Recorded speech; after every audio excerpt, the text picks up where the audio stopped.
किछि दिन है अबकारी विभाग खामखियाली मनोभाव पाई आज सारा ओडिशार ग्रामांचल मानक मदर बन्या चली मद उपर कौन नियंत्रण ना। आज गंजाम जिलार चिकिटी 15 जनरू ऊर्ध्व लोक मद पी असुस्थ होवार खबर गणमाध्यम अच्छी मो पाखे अच्छी आपण मान पाखे अच्छी।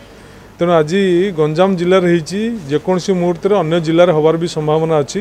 तार कारण जे यही किछि दिन हम अबकारी विभाग नीरव शोची ग्रामांचल विस्तृत भाव में मद कारबार चली ग्रामांचल लोक मैंने मदर शिकार आक्रांत होती जहाँकि समाज पाई गोटे क्षतिकारक घटना अटे। अबकारी विभाग दृष्टि अवहेला निश्चित भाव में आप देखु ये जो 2.5 मास 3 मास भितर अबकारी विभाग नीरव न होते एमती घटना केमती होता। विषाक्त मद पीक लोक असुस्थ केमती होते।